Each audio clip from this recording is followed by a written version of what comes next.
Good morning, students. I am going to teach you history of class 9th. Since it is the first class of history for this session, so we will discuss about the syllabus of social science. In social science, we have to read history, civics, economics, and geography. Since we are going to study history, so we will discuss the syllabus of history in detail.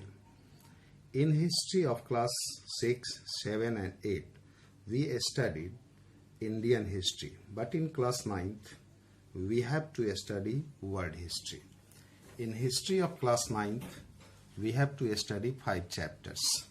The French Revolution, the Socialism in Europe, and the Russian Revolution, Nazism and the rise of Hitler, Forest Society and colonialism, pastoralists in the modern world. In chapter 4 and 5, you have options. You can read both or you can read one of them. Now we will begin a study the first chapter, the French Revolution, a revolution that took place in France in 1789. First of all, we should know that what is the revolution or meaning of term revolution. An action, revolution, an action taken by a large group of people to try to change in methods, opinion, etc. अर्थात जनता के एक बड़े समूह के द्वारा किसी विचार या कार्य पद्धति में बदलाव के लिए जो एक्शन किया जाता है उसे हम रेवोल्यूशन कहते हैं. नो मैटर वह एक्शन वायोलेंस भी हो सकता है, नॉन वायोलेंस भी हो सकता है, हिंसात्मक और अहिंसात्मक दोनों में से कोई हो सकता है. एक टर्म पीपुल मिलिशिया भी इस चैप्टर पढ़ते हुए आएगा. पीपुल मिलिशिया का अर्थ होता है an army formed by common people on their own. किसी विशेष परिस्थिति में सामान्य जनता के द्वारा स्वयं बनाया गया सेना जो जन सेना कहलाता है.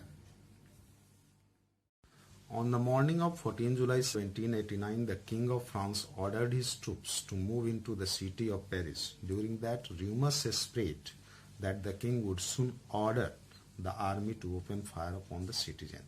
यह घटना 14 जुलाई 1789 को है. इस सुबह फ्रांस के किंग ने अपने ट्रूप्स को पेरिस सिटी में मार्च करने का ऑर्डर दिया. ठीक इसी दौरान एक र्यूमर फैलाया गया, एक अफवाह फैली कि जल्द ही राजा अपने मार्चिंग ट्रूप्स को पब्लिक पर, सिटीजन्स पर गोलीबारी का आदेश देने वाला है. इस रिएक्शन में लगभग 7,000 मेन और वुमेन पेरिस के टाउन हॉल के सामने एकत्र हुए और इन्होंने एक जन सेना का निर्माण किया. चूंकि इस जन सेना के पास अपने अस्त्र शस्त्र, आर्म्स और एमुनेशन नहीं थे, इसलिए ये आर्म्स और एमुनेशन के खोज में बहुत सारे सरकारी भवनों पर आक्रमण किया. सरकारी भवनों में इन्होंने लूटपाट की. अंततः इस पीपुल मिलिशिया के लगभग 700 व्यक्तियों का ग्रुप फ्रांस के फोर्ट्रेस प्रिजन बास्तील की तरफ गए. चूंकि इस ग्रुप को यह अनुमान था कि बास्तील में बड़ी संख्या में, बड़ी मात्रा में आर्म्स और एमुनेशन रखे गए थे, इसी आर्म्स और एमुनेशन को प्राप्त करने के उद्देश्य से ये बास्तील की तरफ गए. In the arm fight of the Bastille, the commander of Bastille was killed and prisoners released, though they were only 7. In people militia और बास्तील के गार्ड्स में जो आर्म्ड फाइट हुआ, जो सशस्त्र संघर्ष हुआ, उसमें बास्तील का कमांडर मारा गया और बास्तील के अंदर के प्रिजनर्स को मुक्त करा लिया गया. यद्यपि इन प्रिजनर्स की संख्या मात्र 7 थी. The Bastille was hated by all because it stood for the despotic power of the king. Bastille France के जनता के द्वारा घृणा किया जाता था क्योंकि फ्रांस के राजा के निरंकुश शक्तियों का ये प्रतीक था।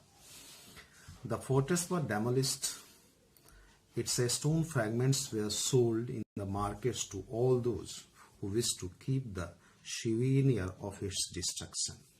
फोर्ट्रेस को ध्वस्त कर दिया गया, डेमोलिस्ट कर दिया गया, विनाश कर दिया गया इसका, और इसके स्टोन फ्रैगमेंट्स को, पत्थर के छोटे छोटे टुकड़े अवशेष जो थे, इन्हें बाजारों में बेचा गया और इन अवशेषों को उन लोगों ने खरीदा जो बास्तील के ध्वस्त होने की घटना को एक यादगार के रूप में संजोकर रखना चाहते थे।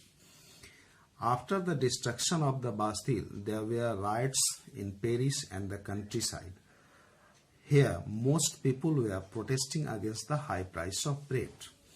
बास्तील के डिस्ट्रक्शन की घटना के बाद, बास्तील के विनाश, ध्वस्त होने के घटना के बाद पेरिस और फ्रांस के गांव दोनों ही तरफ दंगे उत्पन्न हुए। दंगे हो रहे थे, दंगे उत्पन्न हुए। हालांकि यहाँ लोग जिस कार्य का, जिस घटना का विरोध कर रहे थे, वह रोटी की अत्यधिक कीमत थी। When historians studied the events of 14 July 1799, they find it as beginning of a chain of events that ultimately led to the execution of the King of France. जब इतिहासकारों ने इसका स्टडी किया, इसके स्टडी करते हैं, तो वो पाते हैं कि 14 जुलाई, वे इस निष्कर्ष पर पहुंचते हैं कि 14 जुलाई 79 की घटना उन घटनाओं के श्रृंखला की शुरुआत थी जिसका अंत फ्रांस के किंग के सजाए मौत एग्जीक्यूशन के साथ हुआ। इसके बाद नेक्स्ट टॉपिक हम अगले क्लास में डील करेंगे। यहाँ एक क्वेश्चन है जिसका आंसर लिखने का प्रयास करेंगे। क्वेश्चन है, describe the events that took place on 14 July 1789 in France, और describe the destruction of Bastille.